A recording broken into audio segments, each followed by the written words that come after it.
एक दिल के टुकड़े हजार हुए, एक दिल के नमस्कार, टुकड़े मी अरविंद हजार जोशी बोलतोय. हुए, कोई आपण ऐकत आहात परामर्श हा कार्यक्रम. या कार्यक्रमात आपण आज थोडा वेगळा विषय घेतलाय. तो विषय आहे काँग्रेसमधील बंडोबा आणि थंडोबा. हा विषय घेण्याचं कारण असं की राजस्थानमध्ये सध्या जी राजकीय उलथापालथ चाललेली आहे तिच्यामध्ये सचिन पायलट हे नवीन पक्ष स्थापन करतील अशी शक्यता आहे. राजकारण काय घडतं आपल्याला माहित नाही, ते प्रदीर्घ काळ चालणार आहे. त्यांनी जर असा स्वतंत्र पक्ष स्थापन केला तर काँग्रेसमधून बाहेर फुटून पक्ष स्थापन करण्याचा हा 50वा प्रयत्न ठरणार आहे. अर्धशतक होणार आहे काँग्रेसमधल्या फुटीचं. आतापर्यंत काँग्रेसमधून बाहेर पडून 49 जणांनी काँग्रेस नावानीच पण वेगळे पक्ष स्थापन केलेले आहेत. त्यांचा आपण थोडक्यात आढावा घेणार आहोत. सगळ्याच 49 पक्षांची माहिती आपल्याला घेणं शक्य नाही. महाराष्ट्रामध्ये कोणकोणत्या नेत्यांनी काँग्रेसमधून बाहेर पडून कोणते पक्ष स्थापन केले आणि देशातल्या काँग्रेसच्या प्रमुख ज्येष्ठ नेत्यांनी कसे कसे पक्ष स्थापन केले होते, या सगळ्यांचा थोडक्यात आपण आढावा घेणार आहोत. या राजकारणामध्ये काही शब्द कॉइन करण्यामध्ये नेते फार हुशार असतात. गेल्या लोकसभा निवडणुकीच्या काळामध्ये म्हणजे 2019च्या आधी राष्ट्रवादी काँग्रेसचे बरेच नेते फुटून भारतीय जनता पार्टीत किंवा शिवसेनेत जायला लागले. तेव्हा एका पत्रकार परिषदेमध्ये ज्येष्ठ नेते शरदराव पवार यांना पत्रकारांनी असा प्रश्न विचारला की किती लोक तुम्हाला सोडून चाललेले आहेत. ते म्हणले जाऊ द्या, गेले ते कावळे, राहिले ते मावळे. त्यामुळं जाणारे सगळे कावळे आणि राहतील तेवढे मावळे हा शब्द रूढ झाला. तसंच बंडोबा आणि थंडोबा हे शब्द कोण रूढ केले? हे शब्द वसंतदादांनी रूढ केलेले आहेत. वसंतदादा पाटील हे महाराष्ट्राचे मुख्यमंत्री होते आणि काँग्रेस पक्षामध्ये अशी पद्धत होती, एखादा मुख्यमंत्री शपथविधी घेऊन थोडा स्थिर स्थावर झाला की पक्षातला एक गट काही आमदारांना सोबत घेऊन दिल्लीत जायचा, पक्षश्रेष्ठीची भेट घ्यायचा आणि नेतृत्व बदल करा म्हणून मागणी करायचा. विलासराव देशमुख यांनी एकदा असं सांगितलं होतं की आमच्या पक्षामध्ये एखादा मुख्यमंत्री 2-3 महिने टिकला की त्याचं नेतृत्व बदला म्हणून मागणी करायला एक शिष्टमंडळ जातच असतं. आणि मग ते शिष्टमंडळ काहीतरी कागाळ्या करून आलं की मुख्यमंत्र्यांनी मग मागे मागे दिल्लीला जायचं, पक्षश्रेष्ठीच्या दारात थांबायचं, वेळ प्रतीक्षा करायची भेटीची. भेट मिळाल्यानंतर आपल्या विरोधकांनी जी केलेली कागाळी असेल तिचा खुलासा करायचा, मग त्यांना अभयदान मिळायचं, मग त्यांचा कारभार पुन्हा सुरू व्हायचा. तो थोडा सुरळीत होतो न होतो इतक्यात पुन्हा 5-6 महिन्यांनी एक नवीन शिष्टमंडळ श्रेष्ठींना भेटायला जातं आणि नेतृत्व बदल करा अशी मागणी करतं. हे स्वतः विलासराव देशमुखांनी सांगितलेलं होतं. वसंतदादा पाटलांच्या बाबतीत असंच घडलं. ते 1983 किंवा त्या काळामध्ये कधीतरी मुख्यमंत्री झाले होते आणि अजून महिनाही झाला नाही तोच लगेच बंडाळी सुरू झाली आणि काही लोकांनी दिल्लीत जाऊन पक्षश्रेष्ठींची भेट घेऊन वसंतदादांना बदला अशी मागणी केली. मग दादा एकदा पत्रकार परिषदेत बोलताना पत्रकाराने विचारलं की तुमच्या विरुद्ध जे काही दिल्लीमध्ये जाऊन कागाळ्या करणारे बंडोबा होते ते आता कुठे आहेत? तर वसंतदादा म्हणले त्याची काही चिंता करू नका, त्या बंडोबांना मी थंडोबा करून टाकलेला आहे. तेव्हापासून बंडोबा आणि थंडोबा असे शब्द या राजकारणामध्ये रूढ झाले. मी असा शब्द का वापरतोय आता? काँग्रेसमध्ये एवढ्या फुटी झाल्या आणि फूट होताना प्रत्येक नेत्यांनी काँग्रेस ह्या पक्षाच्या नावामागे जे ग्लॅमर असतं याचा फायदा घेण्यासाठी आपल्या पक्षाचं नाव काँग्रेस हे ठेवलेलंच आहे. कोणी समाजवादी, कोणी काँग्रेस, कोणी राष्ट्रीय काँग्रेस, कोणी राजीव काँग्रेस अशी वेगळी नावं घेतलेली आहेत, संघटना काँग्रेस. परंतु काँग्रेस नाव मात्र प्रत्येकाने ठेवलेलं आहे आणि स्वतःची महत्वाकांक्षा काँग्रेसमध्ये पूर्ण होत नाही असं दिसायला लागलं की बाहेर पडून पक्ष स्थापन करतात आणि तो पक्ष जर नीट चालला नाही की थंडोबा होऊन पुन्हा काँग्रेसमध्ये विलीन होतात. काही बंडोबा आहेत, शरद पवार, ममता बॅनर्जी, जगनमोहन रेड्डी, ह्या सगळ्या बंडोबांनी चांगलं बंड यशस्वी केलेलं आहे आणि ते काही काँग्रेसमध्ये विलीन आता तरी झालेले नाही. त्यामुळे ते आहेत बंडोबा आणि जेणे जेणे आपले पक्ष गुंडाळून पुन्हा काँग्रेसमधला शरणागती स्वीकारली ते सगळे थंडोबा आहेत. तर आपण ह्या सगळ्या बंडोबा आणि थंडोबांचा थोडक्यात आढावा घेणार आहोत। सचिन पायलट जर भाजपात येऊन मुख्यमंत्री होऊ शकले नाहीत तर ते स्वतंत्र पक्ष स्थापन करतील। राजस्थानमध्ये काँग्रेसमधून बाहेर पडून स्वतंत्र पक्ष स्थापन करण्याची ही काही पहिली वेळ नाही।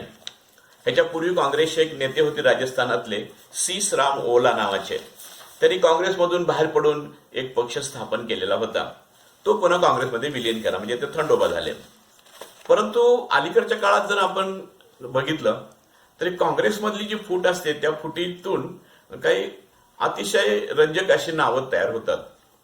पूर्वी इंदिरा गांधींनी काँग्रेसमध्ये बंड केलं आणि निजलिंगप्पा हे काँग्रेसचे अध्यक्ष होते। ते स्वतः अध्यक्ष होते, तो गट होता संघटना काँग्रेस, त्यामुळे त्यांनी असा दावा केला आमचा पक्ष खरा आहे, आणि इंदिरा गांधींनी दावा केला की आमचा पक्ष खरा आहे। त्यामुळे त्या पक्षात दोन तट पडले आणि एक काँग्रेस होती ती चेन्ना रेड्डी यांच्या नेतृत्वाखाली होती। चेन्ना रेड्डी आणि इंदिरा गांधी यांच्या नावाची ती काँग्रेस होती, त्यामुळे त्याला लोक संक्षेपमध्ये चिंदी काँग्रेस म्हणत होते। एक काँग्रेस होती ब्रह्मानंद रेड्डी यांच्या नेतृत्वाखाली, तिचे प्रमुख नेते ते यशवंतराव चव्हाण, त्याला लोक चड्डी काँग्रेस म्हणायचे। जगजीवन राम हे एक मोठे काँग्रेसचे नेते होते आणि ते 1946 सालपासून, म्हणजे पंडित नेहरूंचं जे पहिलं अस्थायी सरकार होतं त्या सरकारमध्ये ते मंत्री होते, तिथून ते मंत्री होते आणि सलग काँग्रेसच्या सगळ्या मंत्रिमंडळात ते होतेच। आणि त्यांच्या मनामध्ये आपण पंतप्रधान व्हावं अशी महत्वाकांक्षा निर्माण झाली। इंदिरा गांधींना कळलं काँग्रेसमध्ये गांधी घराण्याशिवाय कुणालाही पंतप्रधान होण्याचा हक्क नाही, असं गांधी घराण्याचे लोकही समजतात आणि त्यांचे जे काही समर्थक आहेत तेही समजत असतात। त्यामुळे जगजीवनराम यांची महत्वाकांक्षा कळल्याबरोबर इंदिरा गांधींनी जगजीवनराम यांच्या बदनामीची मोहीम सुरू केली आणि एक बातमी टाकून दिली की जगजीवनराम यांनी गेले 10 वर्ष इन्कम टॅक्सच भरलेला नाही। झालं, जगजीवनरामला शांत बसावं लागलं, परंतु त्यांनी त्याचं उट्ट काढलं। आणीबाणी लागू झाली, त्यावेळेस ते काँग्रेसमध्येच होते। आणीबाणी उठली आणि देशामधलं सगळं वातावरण बदलून गेलं आणि इंदिरा गांधी यावेळेस काय विजयी होतील असं दिसेना। त्यावेळेस जगजीवनराम बाहेर पडले आणि त्यांनी एक नवा काँग्रेस पक्ष स्थापन केला। त्या पक्षाचं नाव काँग्रेस फॉर डेमोक्रेसी। त्यांच्या पक्षामध्ये हेमवती नंदन बहुगुणा हे एक प्रमुख नेते होते। जगजीवनरामने आपल्या पक्षाचं नाव ठेवलं काँग्रेस फॉर डेमोक्रेसी, त्याला मराठी लोकांनी त्याचा शॉर्ट फॉर्म केला कानफाडी काँग्रेस। अशा प्रकारची रंजक नावं काही वेळा काँग्रेसच्या नावातून तयार झालेली आहेत। पण मी तुम्हाला ते सांगत होतो की पक्षाच्या ज्येष्ठ नेत्यांनी पक्षाच्या बाहेर पडून काही काँग्रेस पक्ष स्थापन केलेले आहेत, ते अल्पजीवी ठरले आणि ते काँग्रेसमध्ये पुन्हा विलीन झाले, पण त्यांची माहिती घेणं फार रंजक ठरणार आहे। आपले माजी राष्ट्रपती प्रणव मुखर्जी हे काँग्रेसमधले ज्येष्ठ नेते होते। इंदिरा गांधींची हत्या झाली त्यावेळेस राजीव गांधी कलकत्त्याला होते आणि त्यांना विमानात घालून प्रणव मुखर्जी ताबडतोब दिल्लीकडे निघाले। विमानामध्ये त्या दोघांच्या गप्पा सुरू होत्या आणि राजीव गांधींनी प्रणव मुखर्जीने विचारलं की आता पंतप्रधान कोण होईल। त्यांच्या मनामध्ये स्वतःच नाव होतं, पण त्यांनी सहज अंदाज घेतला प्रणव मुखर्जींचा आणि प्रणव मुखर्जी हे दीर्घकाळ अर्थमंत्री होते आणि केंद्रीय मंत्रिमंडळातले ते सर्वात ज्येष्ठ मंत्री समजले जात होते। त्यांनी असं उत्तर दिलं राजीव गांधींना की मंत्रिमंडळातला सर्वात ज्येष्ठ सदस्य म्हणून बहुतेक ही जबाबदारी मला स्वीकारावी लागणार आहे। त्याबरोबर राजीव गांधींना प्रणव मुखर्जी यांच्या पंतप्रधान होण्याच्या महत्वाकांक्षेचा वास आला आणि त्याची शिक्षा त्यांना भोगावी लागली। नंतरची काही वर्ष राजीव गांधींनी प्रणव मुखर्जीला पूर्णपणे दुर्लक्षित केलं, त्यांची उपेक्षा केली। त्यामुळे चिडलेल्या प्रणव मुखर्जी यांनी स्वतंत्र पक्ष काढला, बंगाल राष्ट्रीय काँग्रेस नावाचा, आणि ते काँग्रेसमधून बाहेर पडले। परंतु त्या पक्षाची फार डाळ शिजली नाही आणि यथावकाश ते पुन्हा इंडियन नॅशनल काँग्रेसमध्ये म्हणजे मूळ काँग्रेस पक्षामध्ये परत आले। ही झाली परिस्थिती प्रणव मुखर्जी यांची। पूर्वीच्या काळामध्ये आपण ज्योतिरादित्य शिंदे यांचे वडील माधवराव शिंदे हे सुद्धा नरसिंहराव यांच्या मंत्रिमंडळातले ज्येष्ठ मंत्री समजले जात होते। ते अपघातात मरण पावले, परंतु नरसिंहराव आपली उपेक्षा करतात असं त्यांना वाटत होतं, म्हणून त्यांनी सुद्धा काँग्रेसच्या बाहेर पडून मध्य प्रदेश विकास काँग्रेस नावाचा पक्ष स्थापन केला होता. यथावकाश तो सुद्धा त्यांनी काँग्रेसमध्ये विलीन केला. नरसिंहराव यांच्या वागण्यामुळे नाराज होऊन अनेकांनी राजकीय पक्ष स्थापन केलेले आहेत. विशेषतः अर्जुन सिंग जे केंद्रीय मंत्रिमंडळात प्रदीर्घ काळ होते आणि मध्य प्रदेशाचे मुख्यमंत्री होते, ते अर्जुन सिंग आणि नारायण दत्त तिवारी जे पुन्हा उत्तराखंडचे एकदा मुख्यमंत्री होते, उत्तर प्रदेशात आणीबाणी मंत्री होते आणि त्यानंतर पक्षाचे ज्येष्ठ नेते समजले जात होते. त्या नारायण दत्त तिवारी आणि अर्जुन सिंग यांची कहाणी आहे. ते दोघंही सोनिया गांधीचे फार समर्थक आहेत. पण नरसिंहराव पंतप्रधान झाल्यानंतर नरसिंहरावांनी सोनिया गांधींना दुर्लक्षित करायला सुरुवात केली. एकदा मंत्रिमंडळाची एक मीटिंग चाललेली होती आणि त्या मीटिंगमध्ये कुणीतरी असा प्रश्न विचारला की आपण सगळे असा निर्णय घेत आहोत, परंतु यावर सोनिया गांधीचं मत काय, आपण विचारात घ्यायला पाहिजे, त्यांना आवडेल का हा निर्णय. त्यावेळेस नरसिंहराव म्हणाले की त्या काही कोणत्या पदावर नाही आहेत आणि काँग्रेस पक्ष हा काही गांधी घराण्याच्या रेल्वेच्या इंजिनला जोडलेल्या डब्यासारखा नाही आहे, आपण स्वतंत्र निर्णय घेऊ शकतो. तिथे कल्पना आली की सोनिया गांधींना नरसिंहराव पुढे येऊ देणार नाहीत. त्यामुळे नारायण दत्त तिवारी आणि अर्जुन सिंग या दोन सोनिया समर्थक मंत्र्यांनी काँग्रेसमधून बाहेर पडून एक स्वतंत्र वेगळा काँग्रेस पक्ष स्थापन केला. त्याला सोनिया काँग्रेस असं नाव होतं. त्याचं रजिस्टर नाव वेगळं होतं, पण त्याला लोक सोनिया काँग्रेस म्हणायचे. तर हे ज्येष्ठ नेते असे बाहेर पडून पक्ष स्थापन केला आणि नरसिंहरावांच्या हातून सत्ता गेल्यानंतर यथावकाश ते सुद्धा थंडोबा होऊन काँग्रेसमध्ये विलीन झाले. महाराष्ट्रामध्ये शंकरराव चव्हाण एक मुख्यमंत्री होते. दोनदा तीनदा ते मुख्यमंत्री झाले. आता त्यांची जन्मशताब्दी साजरी झाली. पण ह्या जन्मशताब्दीच्या निमित्ताने त्यांची जी माहिती पुढे आलेली आहे त्या माहितीवर नजर टाकल्यास असं लक्षात येतं की त्यांनी सुद्धा एकदा एक राजकीय पक्ष स्थापन केला होता, याचा सगळ्याला विसर पडलेला आहे. शंकरराव चव्हाण आणीबाणीमध्ये महाराष्ट्राचे मुख्यमंत्री होते आणि त्यांनी आणीबाणी फार इमानदारीने राबवली होती. त्या शंकरराव चव्हाण यांना आणीबाणी संपल्याबरोबर वसंतदादा पाटलांनी केंद्राकडे कागाळ्या करून मुख्यमंत्री पदावरून काढून टाकल्यानंतर शंकरराव चव्हाणांनी महाराष्ट्र समाजवादी काँग्रेस हा पक्ष स्थापन केला. त्याचं नाव होतं मस्का, महाराष्ट्र समाजवादी काँग्रेस. त्यांच्या पक्षामध्ये बाळासाहेब विखे पाटील आणि रायभान जाधव हे नेते होते. गंमत कशी बघा, शंकरराव चव्हाण मुख्यमंत्री असताना शरद पवार त्या मंत्रिमंडळात गृहमंत्री होते, म्हणजे त्यांच्या नेतृत्वाखाली ते गृहमंत्री म्हणून काम करत होते. परंतु पुलोद गव्हर्नमेंट स्थापन झालं शरद पवारांच्या नेतृत्वाखाली आणि त्या सरकारमध्ये शंकररावांचा महाराष्ट्र समाजवादी काँग्रेस हा घटक पक्ष होता. म्हणजे ज्या शरद पवारांनी त्यांच्या नेतृत्वाखाली गृहमंत्री म्हणून काम केलं त्या शरद पवारांच्या मंत्रिमंडळामध्ये, म्हणजे मुख्यमंत्री म्हणून असलेल्या मंत्रिमंडळामध्ये शंकरराव चव्हाण अर्थमंत्री होते.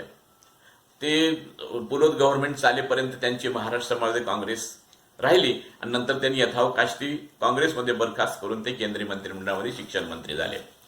ही महाराष्ट्रातली काही सुरेश कलमाडीने सुद्धा एक पक्ष काढलेला होता, तो नंतर यथावकाश काँग्रेसमध्ये विलीन करून टाकला. त्यानंतर बॅरिस्टर र अंतुले हे महाराष्ट्राचे काळचे मुख्यमंत्री 1980 सालचे, ज्यांच्या कारवायामुळे इंदिरा गांधींना बदनाम व्हावं लागलं आणि स्वतः अंतुलेंना राजीनामा द्यावा लागला मंत्रिमंडळाचा.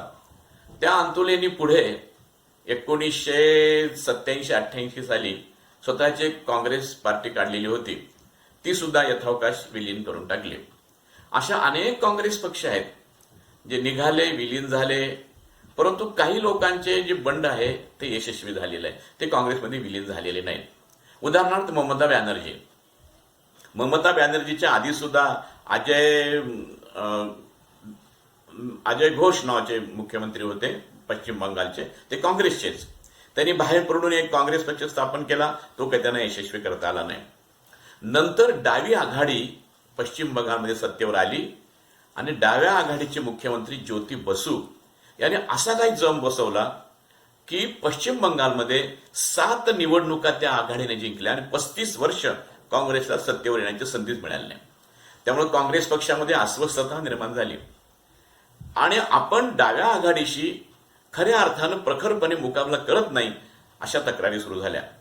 ममता बॅनर्जी सरळ म्हणायचे की काँग्रेस पक्ष पश्चिम बंगालमध्ये हा विरोधी पक्ष नसून तो डाव्या आघाडीची बी टीम आहे आणि त्यांचं म्हणणं असं होतं की आपण प्रखर विरोध केला पाहिजे. परंतु काँग्रेसच्या हायकमांडची तशी मनस्थिती नव्हती. त्यामुळे ममता बॅनर्जींनी 1997 साली बाहेर पडून तृणमूल काँग्रेस हा पक्ष स्थापन केला. तृणमूल म्हणजे ग्रास रूट. ग्रास रूटचा अर्थ आहे तळागाळातली काँग्रेस आणि त्या ग्रास रूटचा शब्दशः बंगाली भाषेत तृणमूल, तृण म्हणजे ग्रास, मूल म्हणजे रूट. तृणमूल काँग्रेस स्थापन केली. त्या मात्र थंडोबा झालेल्या नाहीत. त्याने तिथला काँग्रेस पक्ष संपवलेला आहे आणि संपून त्या ठिकाणी त्या आता सत्तेवर आलेल्या आहेत.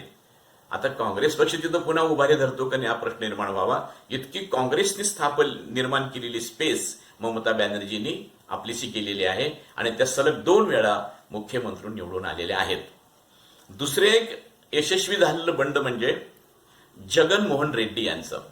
जगनमोहन रेड्डी हे आंध्र प्रदेशाचे माजी मुख्यमंत्री वाय.एस. राजशेखर रेड्डी यांचे चिरंजीव.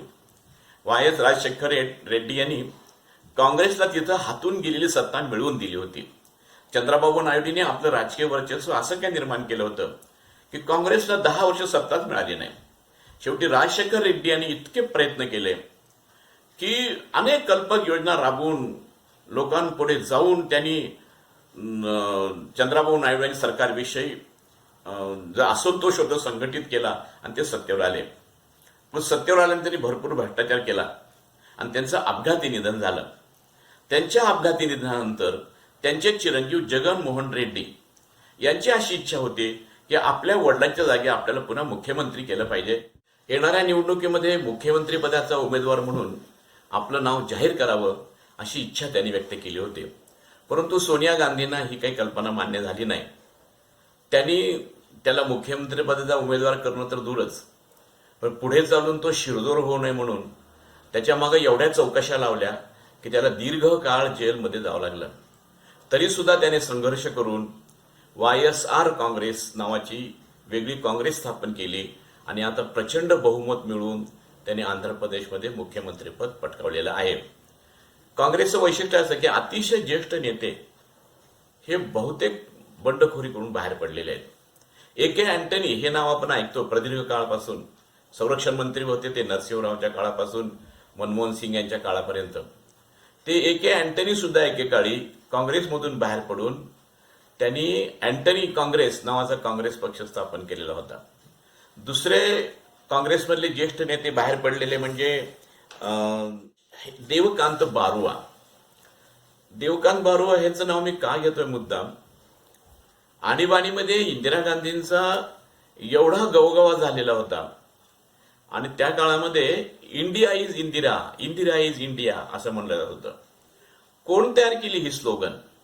ही तयार केली H.K. बारुआ याने तयार केली. ते बारुआ त्यावेळी काँग्रेसचे अध्यक्ष होते, पण त्यांनी आणीबाणीच्या नंतर बाहेर पडून स्वतंत्र वेगळा पक्ष स्थापन केल्यानंतर तो काँग्रेसमध्ये विलीन केला. ए.के. अँटनी, H.K. बारुआ, देवराज अरस बंगारप्पा हे कर्नाटकाचे एकेकाळचे काँग्रेसचे मुख्यमंत्री होते. या दोघांनी बाहेर पडून काँग्रेसपासून फारकत घेतली आणि देवराज अरस यांनी काही काळात फुटीर काँग्रेसचे नेते म्हणून अध्यक्षपद भूषवलं, म्हणून त्यांच्या पक्षाचं नाव काँग्रेस अर्स असंच पडलेलं होतं. बंगारप्पा हे एक कर्नाटकातले काँग्रेसचे नामवंत नेते. त्यांनी बाहेर पडून स्वतंत्र पक्ष स्थापन केला, पुन्हा काँग्रेसमध्ये विलीन केला, पुन्हा दुसरा पक्ष काढला. अशा प्रकारे बंगारप्पा हे सुद्धा काँग्रेसपासून दूर गेलेले होते. सगळ्यात महत्वाचं नाव सांगायचं राहिलं ते म्हणजे पी. चिदंबरम यांचं. पी. चिदंबरम हे काँग्रेसचे किती मोठे नेते आपल्याला माहिती आहे. परंतु त्यांनी सुद्धा 1991 साली नरसिंहराव यांच्या मंत्रिमंडळात काम केलं आणि नंतर 96 सालपर्यंत व्यापार मंत्री म्हणून कार्यरत राहिले. त्यानंतर 1996 साली काँग्रेसमध्ये फूट पडली तामिळनाडूमध्ये आणि तमिळ मनिला काँग्रेस असा पक्ष स्थापन झाला. त्यात पी. चिदंबरम हे त्या पक्षाचे नेते होते आणि हा तमिळ मनिला काँग्रेस पक्ष 1996 साली ज्यावेळेस संयुक्त आघाडीचं सरकार आलं, तिसऱ्या आघाडीचं, त्या संयुक्त आघाडीचे पंतप्रधान होते H.D. देवेगौडा. त्यांच्या मंत्रिमंडळामध्ये पी. चिदंबरम यांना अर्थ खाते मिळालं आणि त्यांनी 96-97 साली जे बजेट सादर केलं ते बजेट फार गाजलं, त्याला ड्रीम बजेट असं नाव पडलेलं होतं. त्यानंतर चिदंबरम पुढे चालत गेले, त्यांची प्रगती होत गेली. परंतु 96 साली काँग्रेसमध्ये फूट पडल्यानंतर ते तमिळ मान्यला काँग्रेसमध्ये राहिले आणि तमिळ मान्यला काँग्रेस ही काँग्रेसमध्ये विलीन झाली तरी चिदंबरम काही काँग्रेसमध्ये आले नाहीत. 2002 साली त्यांनी एक वेगळाच पक्ष काढला. त्या पक्षाचं नाव होतं तमिळ जननायका पार्टी असं नाव होतं. ती 2 वर्ष चालली आणि 2 वर्षात ती त्यांनी पुन्हा एकदा काँग्रेसमध्ये विलीन केली. ते थंडोबा झाले. त्यानंतर जुन्या काळामध्ये करुणाकरन, पटनायक, बिजू पटनायक यांनी बंड केले आणि त्यांनी ती बंड यशस्वी केली. आणि बिजू पटनायक यांनी नंतर जनता पार्टीमध्ये आपला पक्ष विलीन केला. तो जनता पार्टीतून बाहेर पडून बिजू जनता दल झाला आणि त्यांचे चिरंजीव आता तिथे 5 वेळा निवडून आलेले आहेत. म्हणजे ही काँग्रेसमधली ती थंडोबा झाले नाहीत, ते खरेच बंडोबा ठरलेले आहेत. प्रश्न आहे शेवटचा महत्वाचा आपल्या जाणत्या राजांचा. जाणते राजे महाराष्ट्राचे शरद पवार यांच्या बंडाला बंड म्हणावं का थंडोबा म्हणावं हा प्रश्न आहे. एकदा त्यांनी पहिलं बंड केलं 1978 साली. पूर्वद सरकार स्थापन केलं. 33 आमदार घेऊन ते बाहेर पडले. सगळा इतिहास लोकांना माहित आहे. परंतु जवळजवळ 8 वर्ष त्यांनी विरोधी पक्षात राहून काम केलं काँग्रेस विरोधात. आणि 8 वर्षानंतर त्यांना राजीव गांधींनी आवाहन केल्याप्रमाणे ते काँग्रेसमध्ये पुन्हा गेले, म्हणजे थंडोबा झाले. पण फार दिवस थंडोबा राहिले नाहीत. त्यानंतर बाहेर पडले 1999 साली सोनिया गांधींच्या परदेशी नागरिकत्वाच्या मुद्द्यावरून. आणि त्यावेळेस हा एक राष्ट्रवादाचा मुद्दा असल्यामुळं आपल्या पक्षाला नाव त्यांनी दिलं राष्ट्रवादी काँग्रेस. 99 साली हा पक्ष स्थापन केला. अजून तरी तो काँग्रेसमध्ये विलीन झालेला नाही. मग आता जाणत्या राजांना बंडोबा म्हणावं का थंडोबा म्हणावं हा प्रश्न पडतो. परंतु मला वाटतं की ज्यांना धड बंडोबाई म्हणता येत नाही, धड थंडोबाई म्हणता येत नाही. कारण त्यांनी बंड करून यशस्वी करून अजून काँग्रेसमध्ये आपला पक्ष विलीन केला नसला तरी ज्या निवडणुकीच्या आधी त्यांनी काँग्रेसबरोबर फारकत घेतली होती त्या एकाच निवडणुकीनंतर काँग्रेसबरोबरच पुन्हा हातमिळवणी करून 15-20 वर्ष ते राजकारण करतायत. म्हणजे ते खऱ्या अर्थानं सेमी बंडोबा आहेत, सेमी खंडोबा आहेत. परंतु त्यांना अजून तरी ममता बॅनर्जी किंवा जगनमोहन रेड्डी यांच्याप्रमाणे काँग्रेसला डावलून सरकार स्थापन करता आलेलं नाही. असा हा सगळा काँग्रेसमधल्या बंडोबांचा आणि खंडोबांचा इतिहास आहे. तसा तो फार जुना आहे. चरण सिंग हे माजी उपपंतप्रधान होते जनता पार्टीतले. त्यांचा भारतीय क्रांती दल हा पक्षही काँग्रेस म्हणून फुटूनच बाहेर पडला होता. आत्ताचे तेलंगणाचे जे मुख्यमंत्री आहेत तेही काँग्रेसमधून बाहेर पडून त्यांनी तेलुगू राष्ट्र समिती हा पक्ष स्थापन केला. खूप जुना इतिहास आहे. मग सी राजगोपालाचारी, जे बी कृपलानी ह्यांनी सुद्धा बाहेर पडून पक्ष स्थापन केलेले आहेत. पण त्यांचे पक्ष आता शिल्लक राहिलेले नाहीत. काँग्रेसमध्ये बहुतेक लोक बाहेर पडतात, स्वार्थासाठी बाहेर पडतात. सत्ता मिळाली नाही, पद मिळाली नाही की बाहेर पडतात आणि नंतर यथावकाश आपले पक्ष विलीन करतात. असा जनरल इतिहास आहे. त्यातले काही शरद पवार, ममता बॅनर्जी यांच्यासारखे अपवाद सोडले आता सगळेच लोक पुन्हा काँग्रेसमध्ये विलीन झालेत. पुन्हा एकदा काँग्रेसमधून बाहेर पडण्याचे एक सत्र सुरू झालेलं आहे. इतिहास काय घडतो आपण नंतर बघूया. धन्यवाद. आपल्याला हा व्हिडिओ आवडला असेल तर सबस्क्राईब करा,